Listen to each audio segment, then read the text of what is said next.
Okay, well, we now have a quorum, so we can get started. It is Awesome. call the meeting order at 5:09, I think it is. And looks like introductions are not needed. And well, I guess we should identify ourselves just because of the recording. If anyone in the public wants to watch, I correct myself. My name is George Tolimpsis. I'm the planning board rep to this meeting. I typically facilitate it at the chair's request. I'm the vice chair, and the chair, Hannah Rocksteffen, is off today, so I'm filling in as chair as well.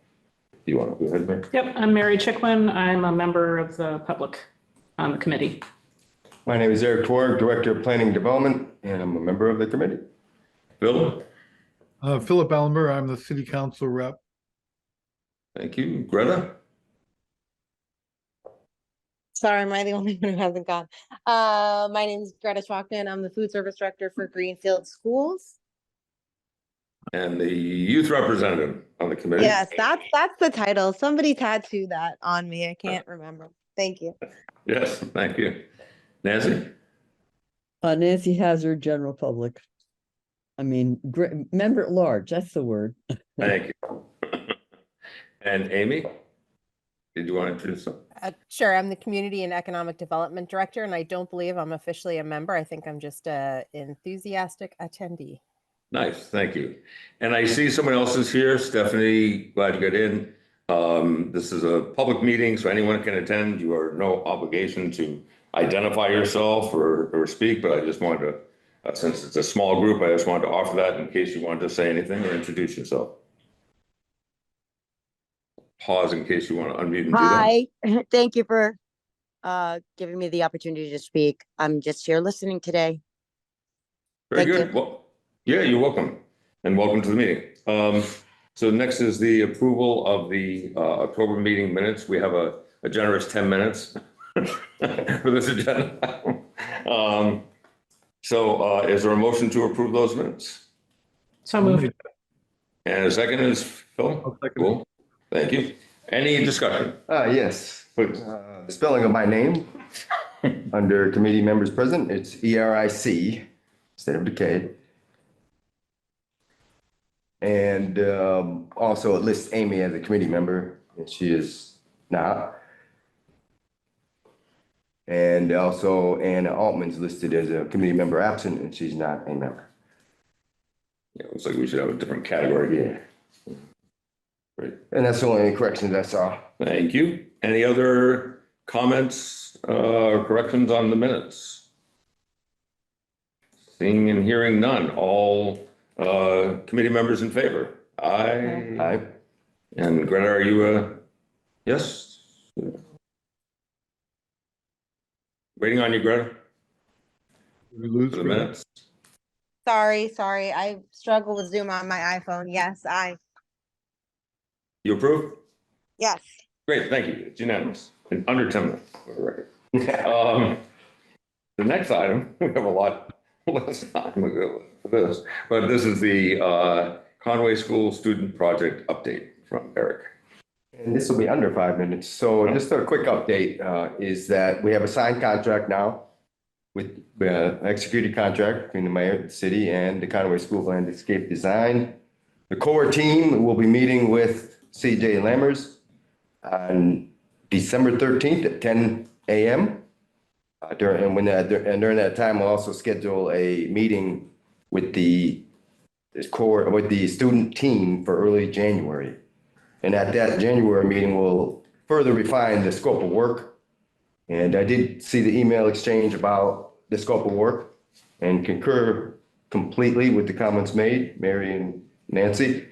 We have a recent open space plan, and we have a grant to update our historic and cultural resources inventory. So the concentration should be on the land use chapter with a look at housing in detail.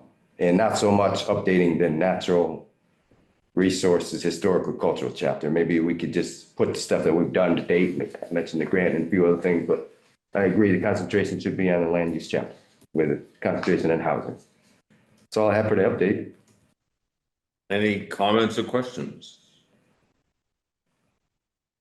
Nancy's applauding. Yes, ma'am. Just to reiterate that we have a focus on climate change clearly in the forefront in this Yes. chapter update. I'm glad you mentioned that, and that has been put into the contract. Saw that. Oh, I didn't see that, but thank you. Thanks. And can I just confirm that our committee's core group remains yourself, Mary, Jonah, and Nancy? Yes. Okay. Great. Thank you guys for serving in that way. It's exciting. Okay, so the bulk of our meeting will be the working further through the spreadsheet for the committee's priorities from the master plan. Is someone able to put that, I don't know how exactly this works, to share that? I don't know if I had sent that out to everybody today. Hannah had shared with me the link for the spreadsheet. And I'd sent it to everybody. Well, I see Oh, it. there's Marlo. Hey, Marlo. Yeah, if somebody could bring that up, then I have it up. are you able to share it, or do I need to I do have something? no idea. Okay, let's see. I'm not connected to anything, so. We're not connected in. Let's see how would we do that?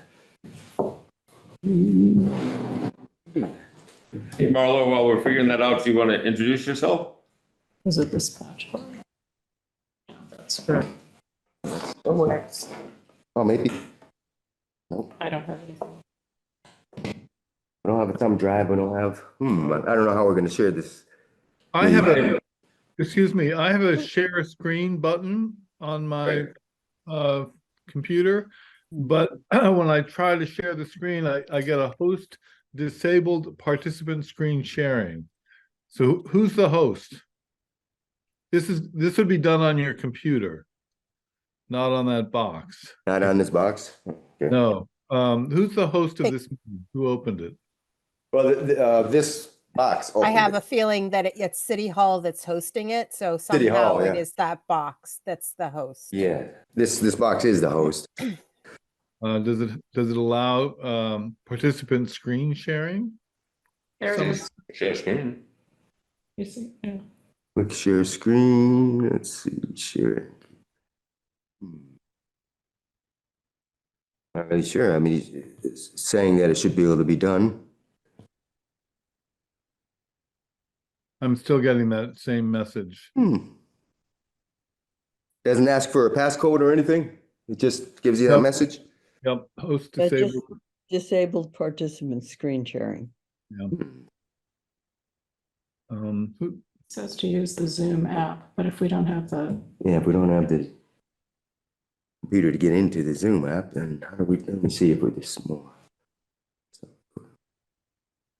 Doesn't do it. you could read each item. Take notes. Sure. Yeah. If someone has access to that. Unfortunately, People can get access. Okay, so maybe we can all see it together, which is unfortunate. But we'll have to go through it item by item. I think it's, so other folks have access to the document, right? People are saying. So, Yes. so George, you said you sent out the link? Yes, today, Okay, in the thread that, where Hannah announced the meeting and shared the other. what's the Documents. subject of that document? At 11:03 this morning, 11:03. Okay, that's helpful. Okay, I see it. So that's the agenda. Oh, here's the notes. Okay. It's not what was sent by Hannah. It's something I shared with the committee. Oh, that's the meeting notes. That's not what we're looking for. It's in the same thread. Same email. Yes. Okay.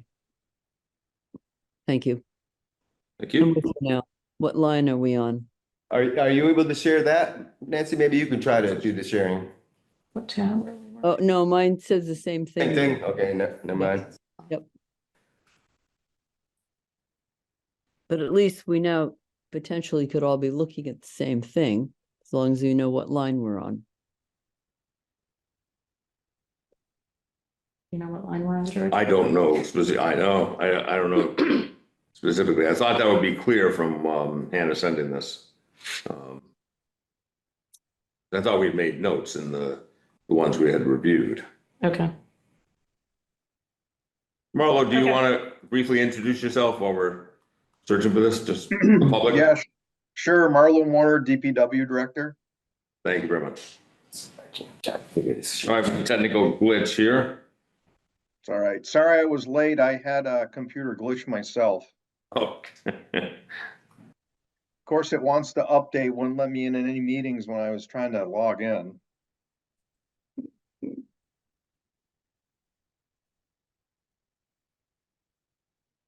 So anyone who's on remotely, do you know what tab we're working off of on the Google Sheets?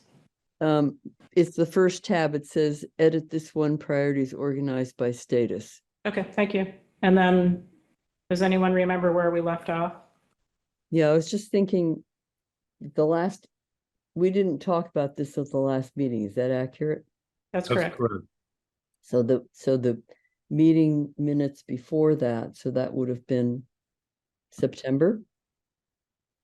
Minutes should tell us where we left off. We'd gotten pretty far.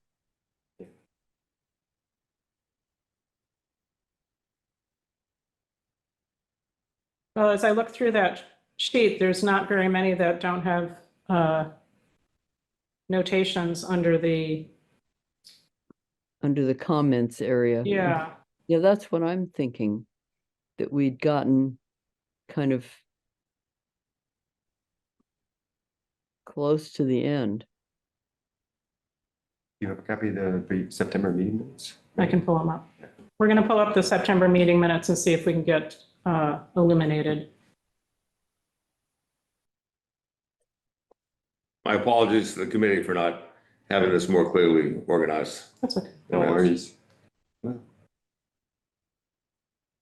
Value people's time. Hi, this is Greta. I think we left off on the action items priority tab, and then maybe around the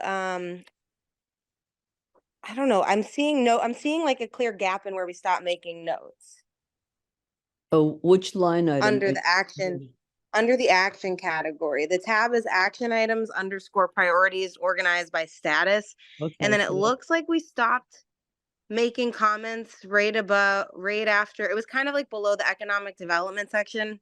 What is NHC and R? It was right below that, PS and E. So Yep, and I think we had a Because we're- conversation because we were thinking this would have been good to have Carol come to one of these meetings because I think that was her section or her department section. well, there is what I'm noticing is that the column that is headed up with action Yes, yeah. becomes vacant at line number 30. Yeah, that's exactly where I'm looking. I think that's where we left off. Cool. I think you're right about that. Got it. So can someone, because not everyone has this in front of them, can someone read the next item? Sure, Would I you be can willing do to do that that? because it's an energy thing, so I have thoughts about it. So the item is called Townwide Energy Audit. The comments are do a townwide energy audit like done in 2008, assess progress, what needs to be done, use it to motivate residents to weatherize and electrify their buildings. Note municipal energy use is 2% of the energy we use in Greenfield. So my comment here is that about a month ago, a report was put out by FERCog, which Carol had worked with Allison Gage on that, which is a municipal, it's focused on municipal energy. I forget the exact title of that document, but it has an appendix which actually has a big picture on the townwide energy use. And so I have reached out to Allison to get clarity on a couple things, because well, let me put it this way. That report, the focus of that report is climate climate change emissions, not energy use. So there's that little weirdness and trying to get clarity on it. And one thought was that we should invite Allison in Carol's absence and help us all become more familiar with that document and then decide what we want to do. Thank you. Other comments or reactions? Committee members? I know that as the green community, we have to give an annual report every year on how we're meeting our goals. You know, I don't know if Carol's office put together a compilation of all those annual documents that have to get sent to green communities that show we're in compliance, but that might be a good way to summarize what we've done. Yeah, actually, Eric, that's a good point, and it also jogs my memory about something else. So the Green Communities annual report, is focused on municipal energy use exclusively and not townwide energy use. And but having said that,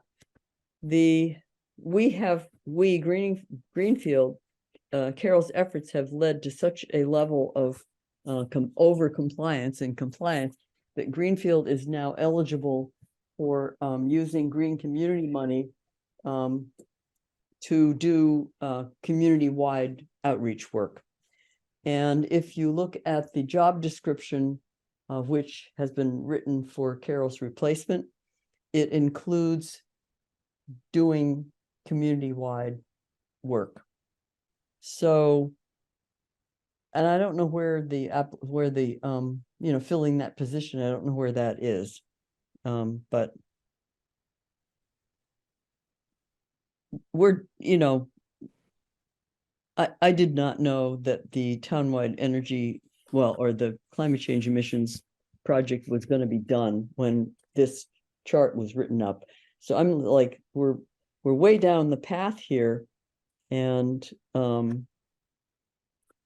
so again, I'll say, for us to become more familiar with the situation could be helpful or not. It's up to you guys, but. No, thanks, Nancy. And just because I'm not having the spreadsheet in front of me, you said it was 2008 this was done, and that was townwide? Correct. Okay, and that's what's not captured in the annual metrics Carol had. Oh, no, in 2008, there was a town-wide and municipal energy report done, okay? Now, just a couple of months ago, there was an update on that. And so there's an opportunity, and in fact, in the appendix of the thing that was just written a month or two ago, there is a comparison of climate change emissions 2008 to so, and it just, I'm working through some, now you're getting into details, but my personal feeling is communicating with people about climate change emissions is very obscure. People have no idea what it means when you say X, Y, Z, but people are more familiar with energy and like, oh, you're using so many gallons of oil, you're using so many, it's something that people can understand. So that's why I'm working with FERCog to try to get clarity on that so that we have some ability to communicate more easily with people in town. And you're saying one step could be to examine that recent report, and another could be potentially to have a FERCog representative attend one of our meetings. Correct. Thanks. Does anyone on the committee have an opinion about that, or how to proceed? If having someone come, or should we wait to get some more clarity about that report, and or wait till Carol's replacement hopefully is hired? Yeah, that's a good point. My thoughts, either we wait for the new person or we invite Allison and have her kind of summarize the document.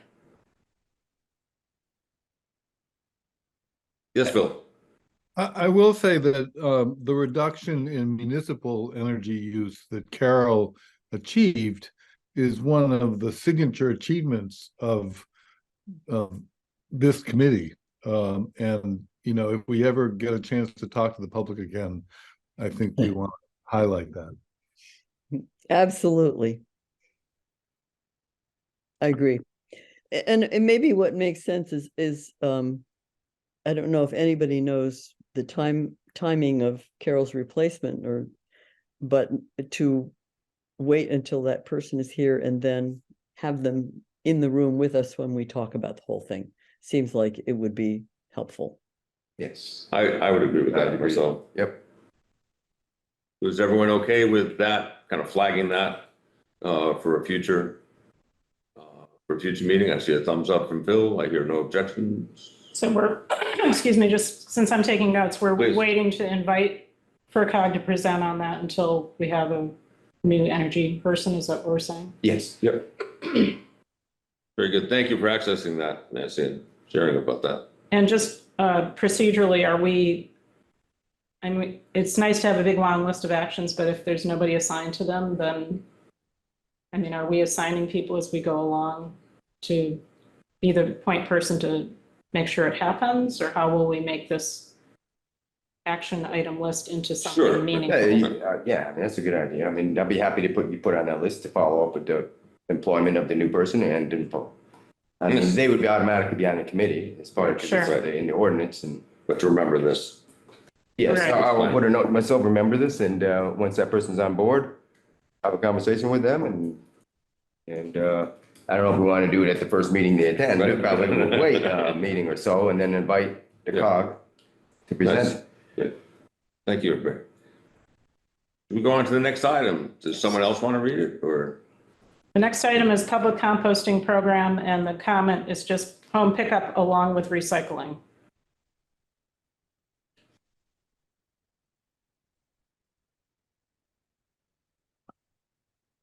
Any comments, updates, reactions about that? Any comments, Marlo, on that? Hello. Sorry, I'm pulling this up on my computer finally so I can actually read it. What Sure. about like municipal composting or composting in the schools? I don't know if that's something that, I mean, I would like, you know, I know we had a composting program in the past, but there's been a lot of turnover in the schools, and I've had a lot of people approach me about starting it up again. And, you know, I think the issue is like which department is financially responsible for this. Like, I wonder if there's grant programs or something we could plug into on the city level to make this happen. I think, you know, in my conversations with Amy Donovan, it sounds like we're maybe the only town or city in the, what, someone help me out here.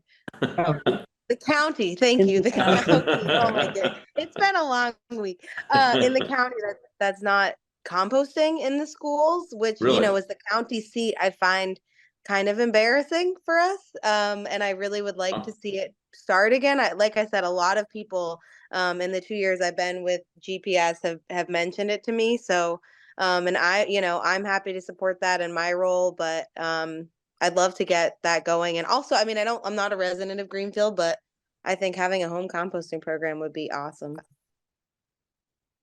I'll call on myself to respond. Greta, I thought I recall when you did your introduction a number of months ago that you had been involved with some of that previously within the schools. I was a farm to school coordinator, but we didn't have a district-wide. I was in Chicopee previously. We didn't have a district-wide composting program, but I know it's something Greenfield has done in the past.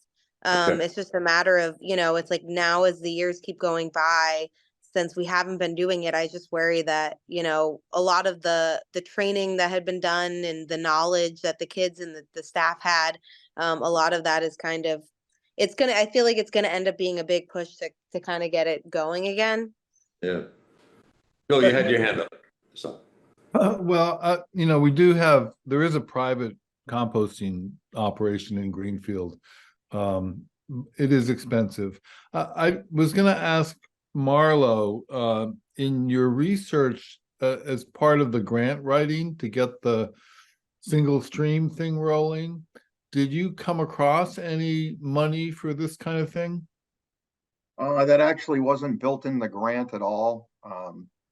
You know, and I know this has been on the radar for a little while. We've actually are doing business with the composting cooperative at the station. We had another company that had a compost dumpster in there. And we're working through some things there, budgetary, because it is a little steep. And I do know privately it's going on. We see the 5-gallon buckets out there on route. But we haven't ventured into adding it into our solid waste collection at this point.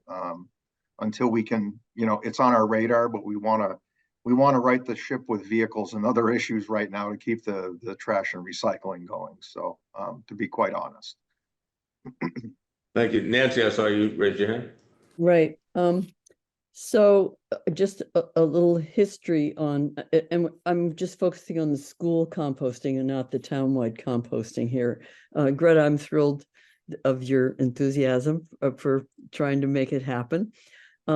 Greenfield had a grant for 3 years to set up the program, and it was set up and it was and it was running when COVID happened and everything collapsed. And Amy Donovan helped with that. There was, I mean, she was one of the people who was being paid in order to set the whole thing up. And I believe that Greenfield also has some funds in our budget to try to help get the schools up and running again. And I don't know the details, but Peg Hall is the person who knows all of those details. And Yeah. I don't know if you've spoken with Peg, but she is eager to find somebody who wants to make this happen and then work with that person to make it happen. And maybe it needs to come through the superintendent, or I don't know exactly, but. Yeah, and there is a new maintenance director in the schools, and we are going to have a new superintendent next year. I don't think it's that anyone doesn't want to be doing it, but you know, there is like a cost to sustaining it, and it's just a matter of, you know, who that cost falls on. And yeah, but I don't know if there's like someone privately, or like, if, you know, I don't know, some sort of grant that could help sustain that. If anyone sees anything, let me know, because I've kind of let it lie for a while, but I would really like to see it start up again. Okay, well, I'll talk with Peg, and I think it'd be great if the two of you spoke to each other, because that's, yeah. Okay, so Yeah, it's just the trucking costs are pricey. Yep. What were you saying, Barry? so is the action item that Nancy will connect Greta with Peg on Greenfield just to have a conversation about this is the first Yes. thing? Yeah, I think I have her info too. The action item can be that I will I'll reopen discussions about this. Thank you. Myself again, I appreciate, Greta, your enthusiasm, and it just seems like so many things so important to have the youth involved in this kind of sustainable activity, because it can resonate, you know, to other parts of people's lives and lifestyles. And I think it speaks to the reason to have a youth representative on the committee, you know, to try to have that linkage. So thank you for that. Can I ask for clarification, Marla? You were saying the buckets you saw for the composting, that's the compost co-op that Cooperative. cooperative Yeah. that, okay. Yeah, their pickups are out there every day, and then we have toters at the transfer station, but we're going through some things with contracts and so on and so forth. We're in discussions. I mean, as most of you know, we do take, you know, the scraps compost at the transfer station. But it wasn't figured into the budget piece that I'm looking at right now. So we're working on some other options. We've reached out to Martin's Farm, you know, and stuff like that. It's just, it's something that's in motion right now that I don't have all the details. So I don't want to throw out something that may not happen or happen. So Is it something that you might envision reporting back to us in X number of months or something like that on any headway on that? Or? Well, yeah, the reporting back will, is when we go through the budget process. I'm building budget now. Budgets are due, January 15th. So, there is a cost to this, at the station. And to be honest, I haven't looked at curbside collection of any way with our operators. And not to be repetitive, but we have some other things that we definitely have to Yeah. spiff up first, to keep doing what we're doing. I'll say too, I think this kind of fits in with the concept we've talked about, the benefit of this committee is looking at things that don't have a particular place where they're happening and necessarily being followed up on. It's a sustainable practice, and just us looking at it and trying to spur on some action about it seems like a good, function for us. So, yeah. Thank you. Anything else on that topic before we move on to the next item on the spreadsheet, or do you have what you need, Mary? I do. The notes, great. Someone feel like reading the next line? We can see it. Stormwater. And the comments are continue to reduce I&I and downstream Green River water quality. I would say improve downstream Green River water quality is what it means. I mean, the I&I is worked on every year by the DPW. Yeah, and a quick comment on the I&I, we're just finishing up another $700,000 lining contract. Now, I think it's around 700,000 to keep reducing our stormwater getting into the sewer system, our I&I. So that's a quick update on that. And we're going to be putting another contract out. Hopefully I get the funding through capital to continue to fight I&I. I mean, as we know, I&I, we talk about downstream Green River from, say, our treatment plant, but we're also running chemicals, we're running pumps, we're running a lot of electricity to treat water that shouldn't be in the system. So that all falls into the energy thing and everything else. We want to it'll reduce all those things as we eliminate I&I. So. Yes, Phil. You're muted. You're still working through a consent decree, right? Yes. We're 3 years in on that, and we've hit every target on, I think it's 36 pages, Phil. Yeah. We've hit every deadline, everything we need to be hitting. We're showing reductions in I&I, but the data gets skewed when you get 4 inches of rain in an hour. So it kind of skews what's getting into the system. As we all know, we're getting these heavy rains in a short amount of time, but we're definitely advancing it. I hope when it's my turn to retire, we've got a good handle on this. I just wanted to provide some context for anybody who's listening. We have an agreement with the state with a long punch list of things that Marlow has to do to reduce the I&I. This is a problem that the city is taking seriously and has been working on diligently. Is that fair to say, Marlow? Yeah, it's an actual consent order. There's no way around it, or we'll receive a heavy fine weekly if we don't meet the parameters.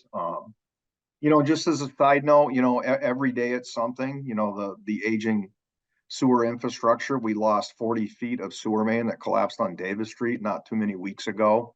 We had to address that. So we're having constant things popping up. Plus, we're trying to eliminate the I&I. So between in-house crews and contracted, we're doing as much as we can towards it as we go here. So. And for members of the public who are listening and want to get informed about what's going on, does anyone want to say what I&I stands for? Inflow and infiltration. Thank you. Inflow is illegal, illicit connections to the sewer system, that's stormwater, gutter, so on and so forth. Infiltration is groundwater getting into the pipe joints, so on and so forth. Thank you. And this seems like it's an important item, no doubt, but it seems like something definitely has a home and is definitely being followed up on routinely. So it seems like there's no action that this committee needs to take. Am I correct? Unless anyone disagrees, should probably move on. I guess. Not unless everyone else walks to walk in my shoes for a couple of weeks. There's a lot of action there. I would just say the action for us is continue to support the DPW in doing what they're doing. All right. So, but what's the real action item? I mean, I don't know, Yeah. the action is we're fighting, Mary. That's all I can tell you. You know, we're no, I doing know, what we- but I don't know. I mean, what, to Nancy's point, what's the actual action item? Well, the reason I said what I said is because it's important, I think, for this committee to keep up to date on what is happening and to understand the stormwater issues and just to know that it's happening and for us to support what the DPW is doing. Yeah. So that's what I was Thank you. trying to say. And of course, Mary, some of the action is, you know, I definitely follow up as much as I can as we trudge through this consent order too. So, you know, that's part of that too. I'll always update because I'll get excited the more we eliminate. So, And I think that over the years, you know, you've been regularly updated this committee. We've had the privilege of, you know, hearing a lot about what you work on and what all the work you folks do. So just want to note that. yeah. You know, and the I&I is multifaceted.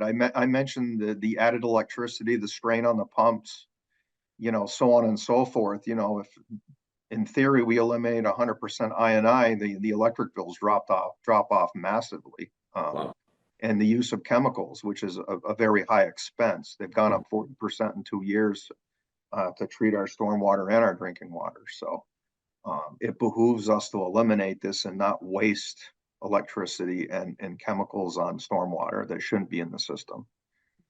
Mary, you had your hand. I was just curious, I know I've seen the consent order, but it's been quite a long time since I looked at it. Does it end on a certain date or does it end when you complete a certain list or what? I can't remember how that works. So we go through the whole thing. I'd have to review it again because it was so long and what we do at the other end of it. I honestly can't recall right this second. Okay. But do you have it? I'd be more than happy to send it to the committee or whatever. So we're just following the parameters of action, if you will, under the studies that were done before the consent order was put on us. We did evaluations of the system. So we're trying to repair what is known right now. But I'd be more than happy to send it out if anybody needs it or would like it. Yes. Sure. Thank you, Mo. And the Okay. last question, Marlo, the technicalities of this, is there anything the public should be aware of about this or any actions the public could take to reduce this? Well, we've been through some different programs, some pumps and drain systems and basement that they've tied right into their sewer line that goes into the sewer. I mean, technically those are illicit connections. So any kind of sump pump, any kind of drain going into their sewer should be eliminated or disconnected somehow, or a sump pump installed if they have water issues. So we're always looking for that. If folks have gutters tied into their sewer system, it all adds to the stormwater going into the sewer system. And we do have a program where we reimburse some of that. They just have to give us a call and we'll come evaluate and you know, we'll reimburse when the work's done. So Yeah, because it strikes me, you know, as you're talking about what a significant impact it could have to reduce this. So just, yes, Nancy. Yeah, I have a question about, in terms of how do you go about identifying who is illegally putting stormwater into the sewer? So we haven't gone out and evaluated every home, but we have a lot of sewer calls within a year, and it's part of the guys when they come out or the gals come out, and they relieve a sewer. They have a sewer backup. They do an inspection. It's part of the sheet. So we do come across many of them. You know, I think thousands of letters were sent out probably 5 years ago of known illicit connections or so on and so forth. And we eliminated a lot of them. We had a lot of response, so. But we also didn't get a response from a lot of them either, so. And presumably there's no staffing or mechanism to do any real enforcement. Is that true? I mean, yeah, we send letters, like, recently we found well, not recently, about a year ago, we found a fairly large building that had a lot of, roof space and it had really large gutters, and all those gutters were tied into the sewer, and they're still tied into the sewer. So we start by, the good old letter letting them know the law and the regulation, so on and so forth. And then, it goes through a 2 or 3 step process. We haven't gotten to a more of an enforcement issue on it yet. That would, I would work with DEP to see what we can do about that on different situations. So how did you discover that that particular building was set up that way? It was actual sewer call. It was tied into the sewer in the basement. It was backed up. It was all clear water, so on and so forth. So we discovered it because somebody had water in the basement and there was a back. Otherwise, we wouldn't know. Any other thoughts as we move on? No objection. Someone feel like reading the next item on the spreadsheet? The next one's called Energy Efficiency Skills Development. And there are some comments with this, either through GCC, local high school clubs, or regional vocational school, develop curriculum and student and/or adult skills for energy efficiency service sector, not just installation type jobs, but whole house knowledge with direction towards help toward industry certification in various efficiency sectors, et cetera. Thank you. Yeah. Any reflections, comments on that item? That's a hard one to like say, here's where it goes. I can just offer that I know GCC has gotten some recent grant funding for vocational training in some of those sectors. Specifically, the most recent one was HVAC training towards certification. So we could maybe ask Kristen Cole or somebody at GCC in their workforce development for a update or overview or something. Is that something you would be willing to do? I'm happy to do that, sure. Thank you. Does that mention the tech school? Yes, it did. Okay. Does anyone know about the tech school in that regard? I don't, but I think FERCog is also doing a project with GCC. I might be inventing this, but I don't think so. So I'll reach out to Kristen and to Jessica at FERCog. I think FERCog is doing something looking more broadly in the region about vocational training in energy efficiency areas. Oh, great. Okay. So Yeah, Thank you. there's a bunch of money, and certainly the commitment from Massachusetts perspective, and the Hoffner, the climate person, et cetera, are definitely have talked a lot about it. So I'm hoping that there will be, as you say, money, and there used to be programs at GCC for all of this stuff, and then they collapsed, went away. I guess lack of money, lack of interest. Yes, Phil. I see in the response comments, I think that Carol may have written them, that there may be programs for the homeless and for prisoners, and that there are examples that were very successful. That would be an interesting direction to take it. Teach the homeless to install HVAC systems. I don't know how you do that, but anyway, I wanted to add that. I do remember her mentioning that, yeah. Thanks. Any other thoughts or follow-ups on this item, or should we move on? Someone want to read the next item on the spreadsheet? We're moving into land use. Well, these are both land use and land use and environment. Is that what the category is? LU and E? Yeah, it must be Somebody land know? use and environment. Is it?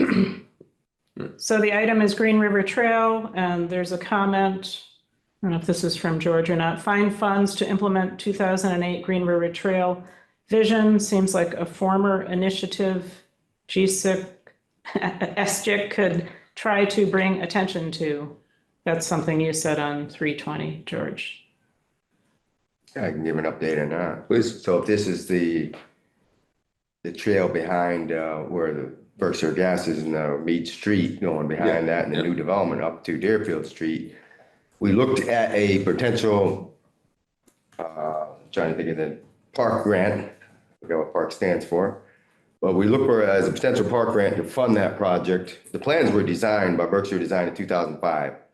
And the plans, quite frankly, are quite outdated now. But it was part of the river business charrette that took place in 2007. Because the park grant requirements would require that they don't deal with rights of way.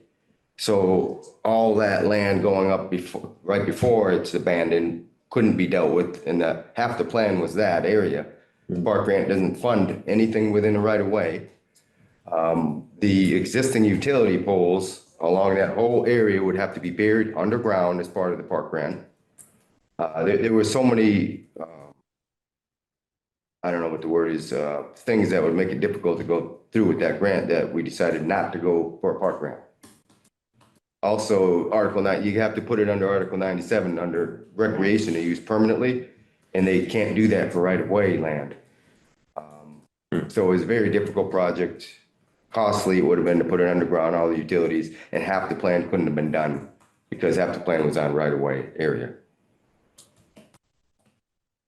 So, I mean, I don't know what the committee's feelings are about the urban river vision charrette, but many of those things we looked into, and for example, bridges over the river from Miller's Meadow, and also where the Arbors is, Water Street there. There's a plan to put a bridge there.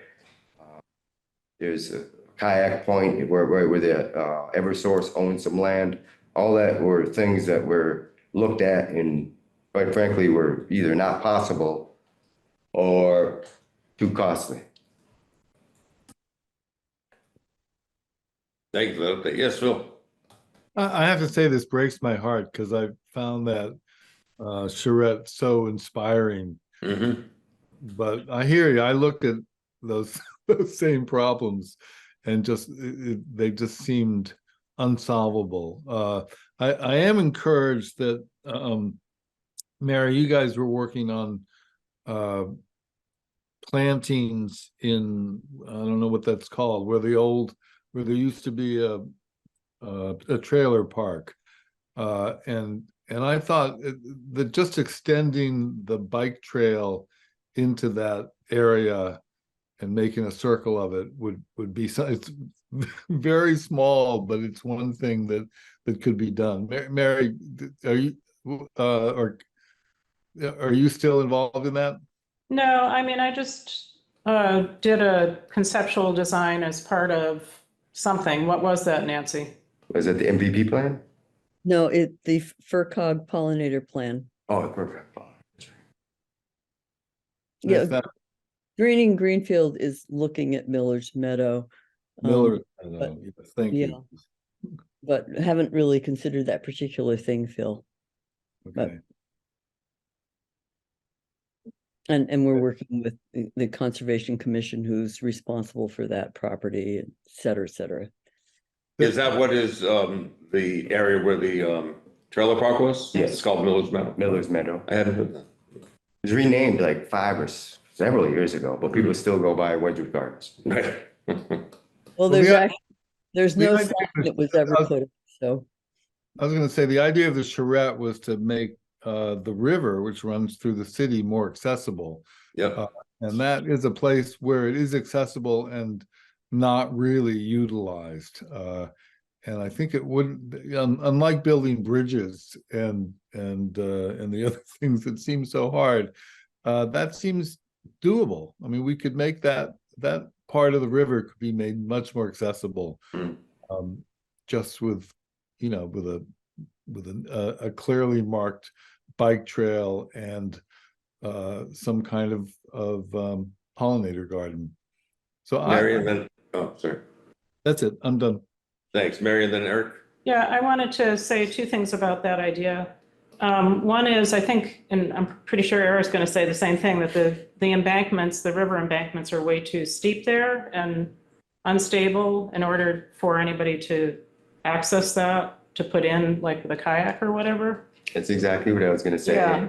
And So- also, I checked with the Massachusetts Fish and Game Department Division of Boating Access.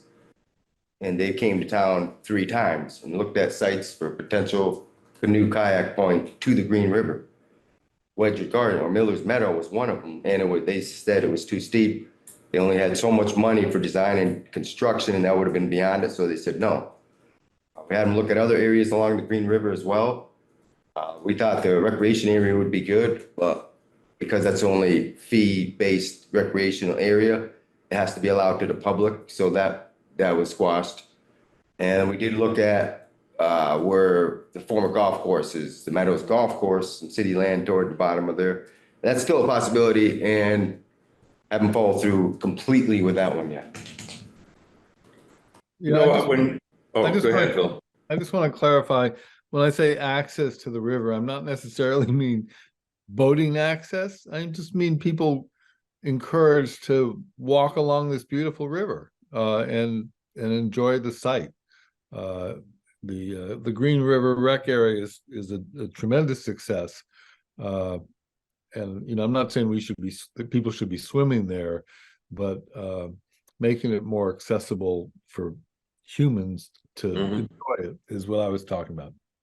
Yes, Mary. So the other part that I would comment on is at Miller's Meadow, as well as in a lot of other places along the Green River, it's completely lined with Japanese knotweed, so you can't really even see the river in the summertime.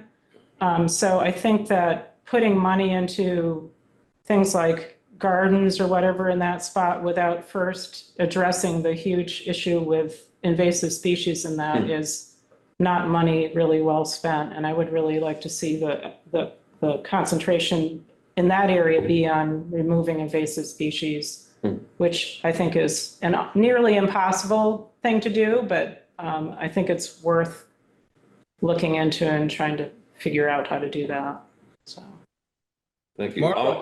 I'll just offer that I have, when you said access to the river, Phil, I had the same idea you were talking about, just connecting with it, visually, because, we have several rivers in town, and it's hard to really realize that in a way you can appreciate them. And I think of my experience many, many times in Turner's riding along the Power Canal, which is something, people in cars don't have access to. And it's not like you can jump into the Power Canal, but it's, many people use that for biking and walking. And there's just something special about being connected with the water. Yes. And even that's a fake river. There would be, and that's why I think the vision of the Riverway has, been for many of us a very appealing concept, because, you would be connected with the natural, flow of the river. I think, Nancy and then Amy. Yeah, I just want to say again that Greenfield is actively looking at this. About a year ago, we had a large meeting to talk about it with a bunch of stakeholders. And next week I'm meeting again with the Connecticut River Conservancy people. And also I've reached out to Eric, and Eric and I were going to chat next week as well. As if you want to look at an action thing, maybe it would be great if you just mentioned that Greenfield is actively watching or looking at that area and still has not given up. Let's put it that way. And are you talking about that initial? I'm talking about Miller's Meadow. Okay. The action Thank item you. would be to apply for an MVP action grant to implement that, which deals with the Miller's Meadow. Thanks. There's also this past summer, the Conservation Commission was approached by someone who was looking for some pilot projects that would have to do with river restoration. And that, I'm not sure where that is now. They're looking for 6 pilot projects. The Nature Conservancy was involved with it. And there was an agency, a state agency that was involved. And when I last spoke with Travis Drury, his feeling was, because I was trying to reconnect with them, he thought that there would be a webinar probably this winter that would outline what it is they're looking for.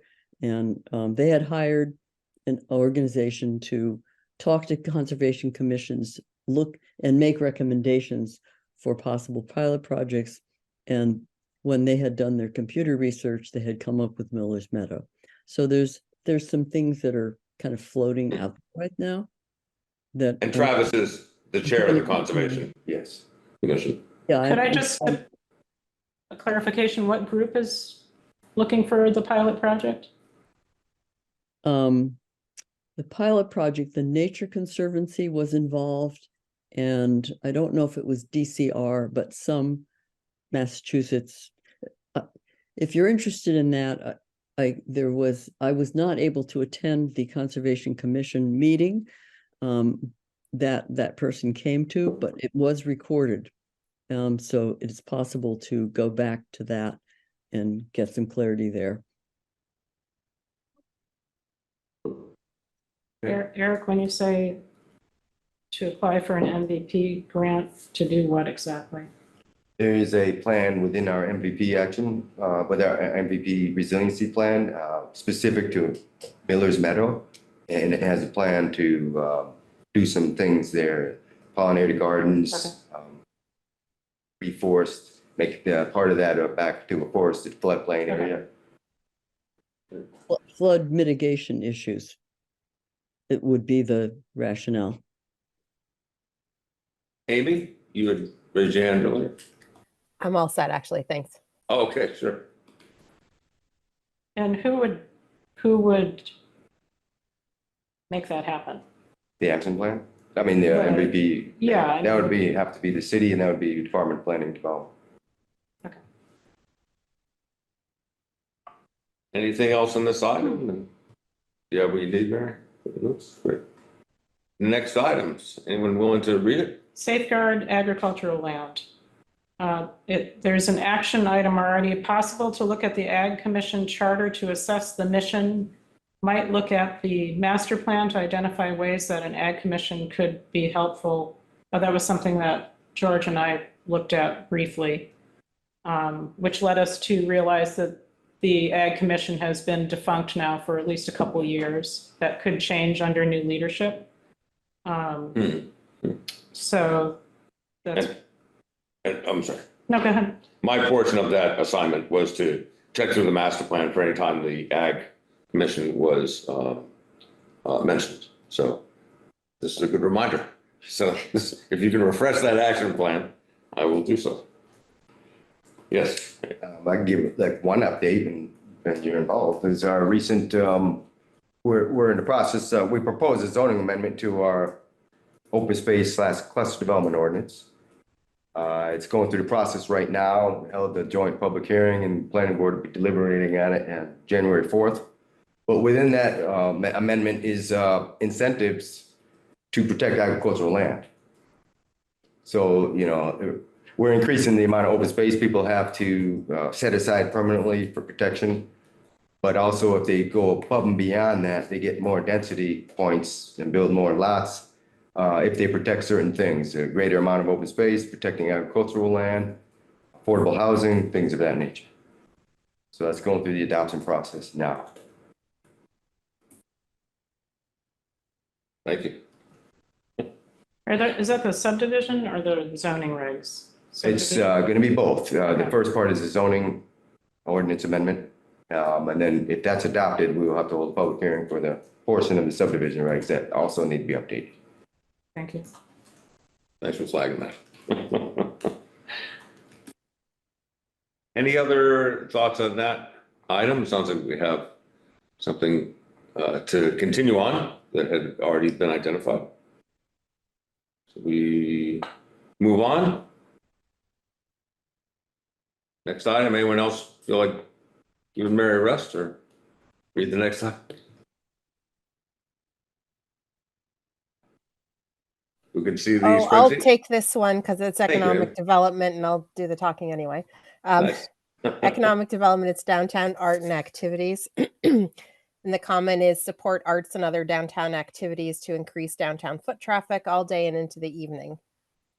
And the quick update that I can give on this is that we just received grant funding that will, it's the state has hired a facilitator to work with the Economic Development Department, the GBA, and other downtown stakeholders, local cultural council, probably the rec department, all the folks who are already doing activities downtown, but maybe aren't doing them as efficiently as possible, and maximizing resources. So they're going to pull all of us together in a room and talk about how we might better partner and better promote and cross promote and reach out to supporters and sponsors and so forth. So that'll be kicking off next. Well, we have a call about it tomorrow and should be kicking off within the next month. Nice. And is that something you'd be able to report back to this group? I'd be When glad to. empty? Sure. Excellent. Thank you, Amy. Any other, Phil? Yes. Muted, Phil. On the subject of into the evening, one thing that would really help Greenfield would be a coffee shop that stayed open into the evening. And maybe I'll start one after I retire. I was gonna say the municipal coffee shop, yeah. Nice. Bill, the DPW would appreciate 24/7 in a snowstorm.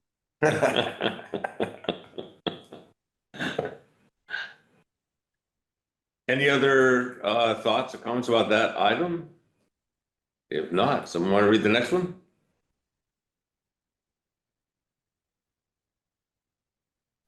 You might as well Sure. take these, Amy. Mary. I'll take them. All right, thank you. Downtown beautification, street trees everywhere, pruned and healthy, and very large planters with trees in them for Main Street intersection on median strips and in Court Square asphalted area. Keep up storefront upgrades, etc. So from our department, I can update that we did just finish another round of facade or storefront improvement grants. Letters went out to the businesses the day before Thanksgiving. We awarded, I think, 10 businesses. Basically, everybody who applied, we awarded something to help do signage and facade improvements. And we are actively looking for more money all the time to continue those projects. Our hope is to continue them beyond, I know this topic is downtown beautification, but continue them beyond the immediate downtown to the other sort of mini downtown pockets that we have, like on Wells Street and down Deerfield. Planters, I do not have an update on, other than we share the enthusiasm for planters and trees, but recognize the need for maintenance and upkeep. And I know Marlowe's team is stretched as they are already. So I don't have a planter or tree update. Can I ask, as far as the planters, I think I remember, what's the group who have done that sometimes? The gardening group? Gardening club or. Club. Yeah. Does anyone know about that? If that's still an active initiative on their part? Wasn't it like Greenfield Rejuvenators or something like that, Nancy? Yes, I was involved in that, and that group has disbanded. Yeah, I was wondering about that because we used to provide water, at least in barrels here and there, and we hadn't heard anything in the Well, recent. Are there planters around sitting empty? I'm sorry, Nancy.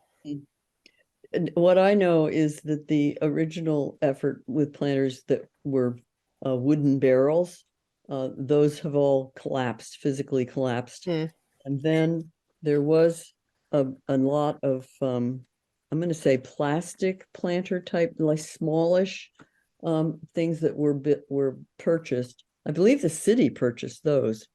And they were used for a year or two. I don't know what happened to all of those, but I think that the rejuvenators tried to find money to get them planted and watered, and then eventually that sort of collapsed. So that's what I know. And the little island down, where, 4 days, right? The corner there, Coleraine Road. yeah, where Coleraine Street goes off of Main Street, that little planter right there, is that, I think I recall it was a sign That's a Greenfield Gardens. Snows. Thought it was Snows.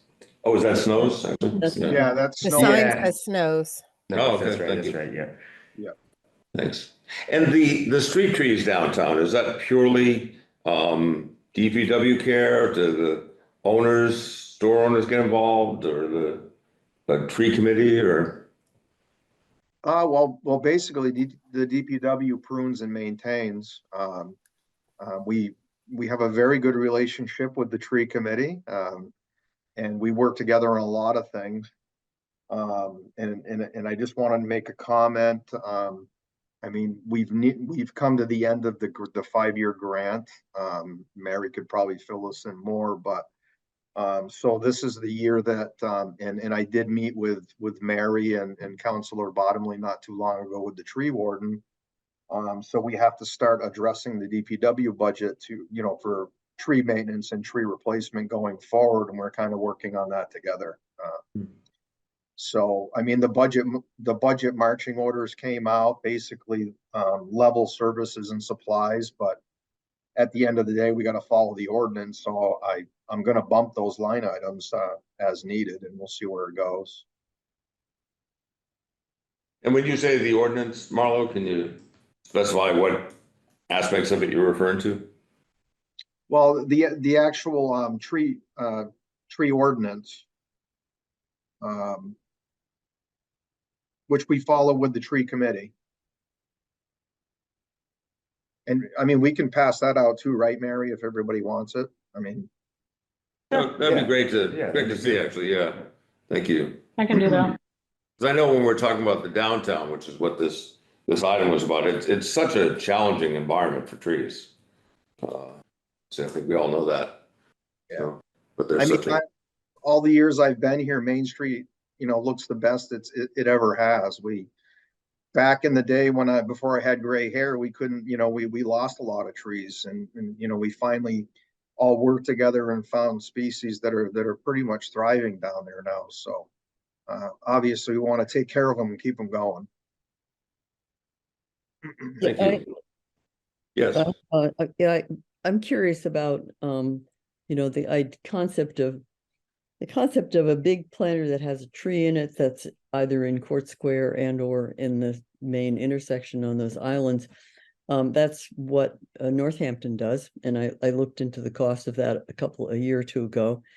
And obviously, Marla, you're working on a whole downtown street redo. So I don't know how all of that fits together, or not fits together, but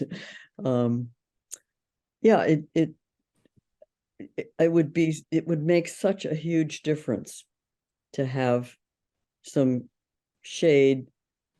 Well, and I'm not quite sure where the Court Square is right now. I mean, we've done a couple of pilot projects. I don't know what more is going to happen there. But having some more shade and some et cetera, on that big asphalted space would make such a huge difference. Mary? Yeah, to follow up on what Nancy's talking about, something that could possibly work. I mean, those downtown islands, right, that are on Main Street, right, at the intersection of Main and Federal, were particularly weedy this summer. And I don't know if there's any way to just completely eliminate the planting areas or completely revive the planting areas, or perhaps do, as Nancy was talking about in Northampton, with a really substantial size planter with a tree in it. I don't know if you've seen them or not, Marlo, but they're pretty nice. They're pretty effective. It's a way to get a little something going on in the island that wouldn't need the kind of maintenance that the current situation requires.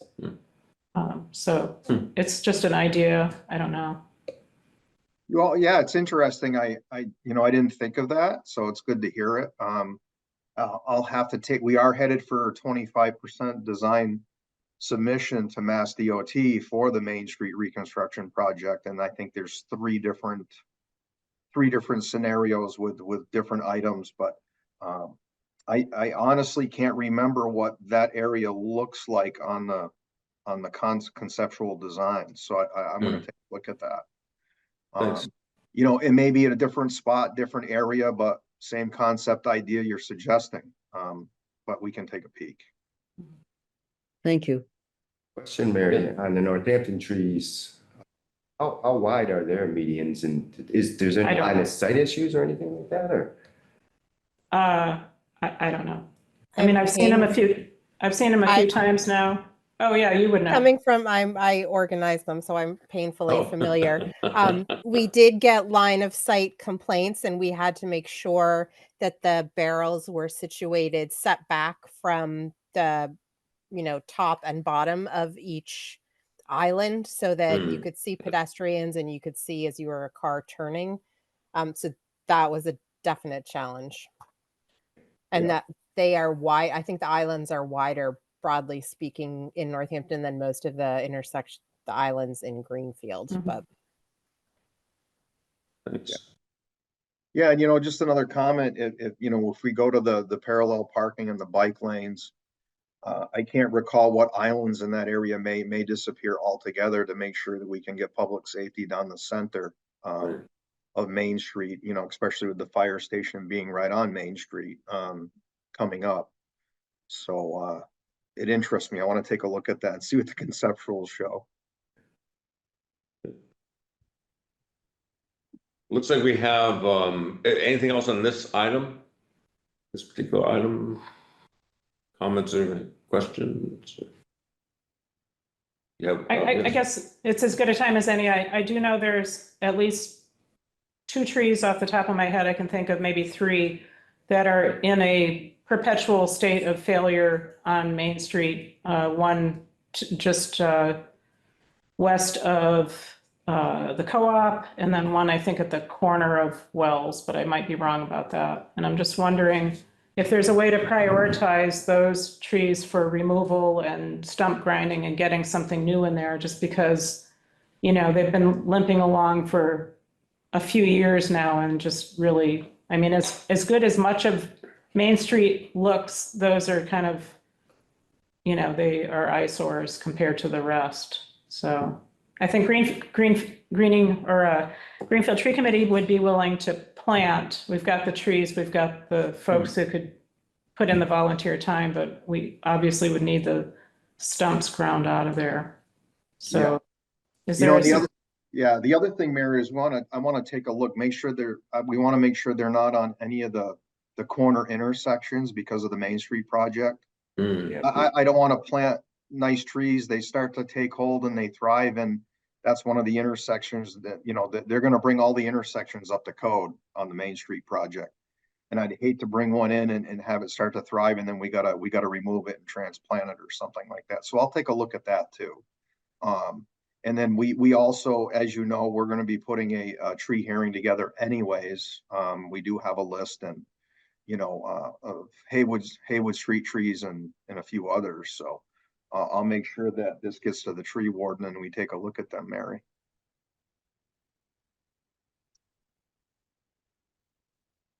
Any other thoughts, comments on this item? You have what you need, Mary? Take it. Good. We're just a little over 5 minutes left, so I'm thinking we should shift on to announcements. Appreciate everyone's patience with, glad we were able to make some continued headway on this process, despite the technical challenges. So, thanks, everybody. I'll just mention first that the next meeting is going to be Thursday, December 28th here at 5. Are there any announcements? I have a quick one. Please. For the folks that don't know, last week, the week before the Portland Loo arrived, we did all the preliminary work through the DPW. Showed up on a truck, we craned it onto the pad, everything lined up beautifully. And then we ran into all these emergencies. So tentatively, we want to have this thing opened up and operational, let's say the week before Christmas. So we still have some finish up work. We're waiting on some other materials that went back order as far as poles and whatnot. But so yeah, and then the interesting part is it made it made the paper, it made the news, and other communities are reaching out to me left and right and want to know how we did it, so on and so forth. But I do want to say here that when we first went into this project, we didn't know that the Portland Loo was made in Portland, obviously. It didn't have a stamp of approval for state plumbing fixtures through the plumbing board through Boston. So that kind of pumped the brakes on this, and it put a hold on it because we talked to McFadden Designs, who manufactures these, to go through the plumbing board, and it's a very slow, agonizing process to go through the plumbing board. But Greenfield was the first to get it done, all above board and all approved through the plumbing board. So it's a pretty cool thing. And now we're assisting. Amherst has reached out. They watched the edit. Northampton's reached out, as Amy knows. So it's drawing a lot of attention, and it's kind of nice to shake our turkey feathers a little bit and say, hey, we did it the right way. We can help you. You know what I mean? So we'll see where it goes, but it's a good thing. Nice. Thank you, Ron. That's great. Another first for Greenfield. Yeah. I had a quick question about the installation. I'm wondering what's going to happen to the green infrastructure sign that was installed there. I see it's just kind of lying in a heap in the dirt, and I'm hoping that it's going to be resurrected somewhere because it was not a cheap thing.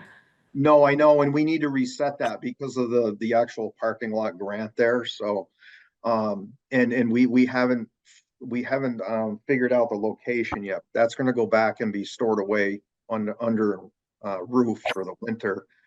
We probably won't get to resetting it this winter, but we're definitely going to reset it. It's not going to go away. Cool.